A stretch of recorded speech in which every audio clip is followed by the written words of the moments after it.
তুমি যে দাদার ডাকছো তোমার দাদা তো বাড়িতে নাই বাড়ি নাই তাহলে কেমন রে তাই তো আমি দিয়েছি ভালো করছা মাইকে দাদা আমরা তো জন্য বেড়াইছে এই গাড়ি না পাইলাম বুঝছা একটা পেসেঞ্জারও পাইলাম না চল আমরা নাও পাইতে পাইতে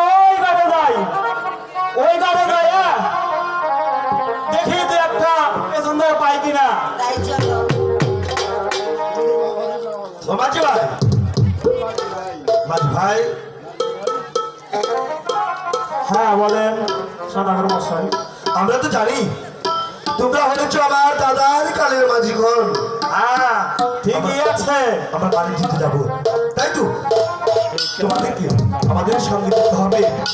ঠিক আছে আমরা তো নাও এই খাই যাবো আমাদের টাকা দিলেই যথেষ্ট তাহলে শুনে মাঝিগণ এখন ডিঙ্গা ছেড়ে দিতে হবে। তাহলে আপনারা মাঝখানে বসেন আর আমরা ডিঙ্গা ছেড়ে দিচ্ছি ঠিক আছে ঠিক আছে তাই করো এই তোমরা বসেছি এবার তোমরা ডিঙ্গাটা ছেড়ে দাও।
তোমরা বড্ড ক্লান্ত হয়ে পড়েছ তাই তো তোমরা একটু বিশ্রাম করে নাও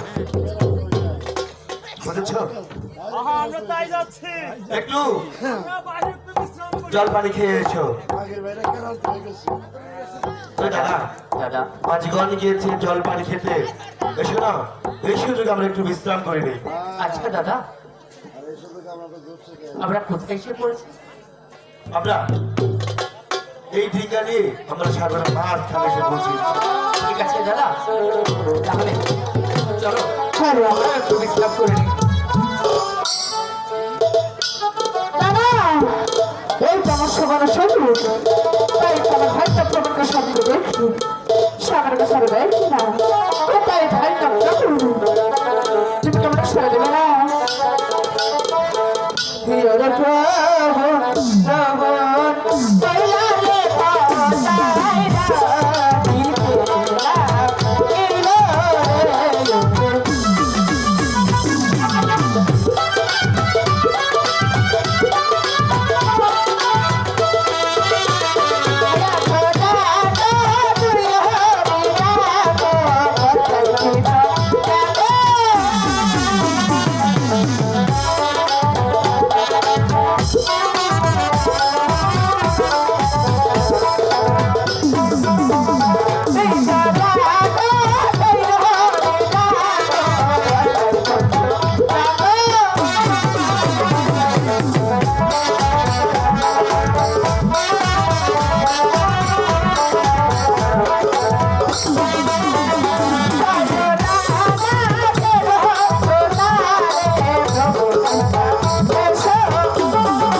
চলে যাচ্ছি রে।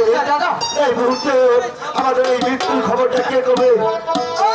দাদা ওই তো দেখো ওই তো আমাদের টিকার বস্তুতে আমাদের এই সুখী পাখিটা আছে চলো দাদা আমরা সেই পাখির কাছে আমাদের মৃত্যুর খবর বলে দিই তাই করো দাদা শুনো শুনো কোকিলে পাখি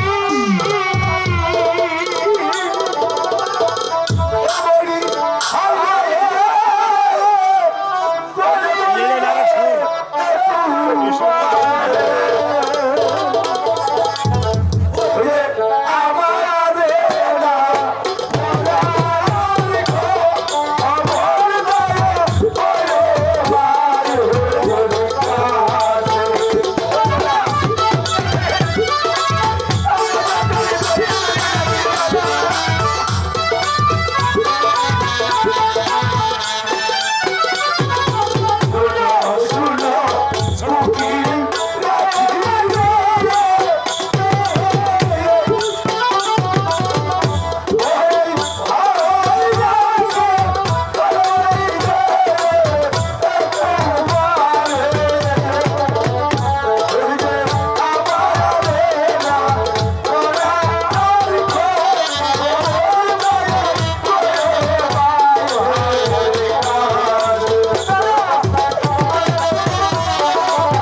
এই বিপদের সময় আমাদেরকে কেউ উদ্ধার করবে না দেখি কেউ কোথায় আছে কিনা আমাদের এই বিপদ থেকে রক্ষা করে ওগো, ওগো, ওগো, কে কোথায় আছে?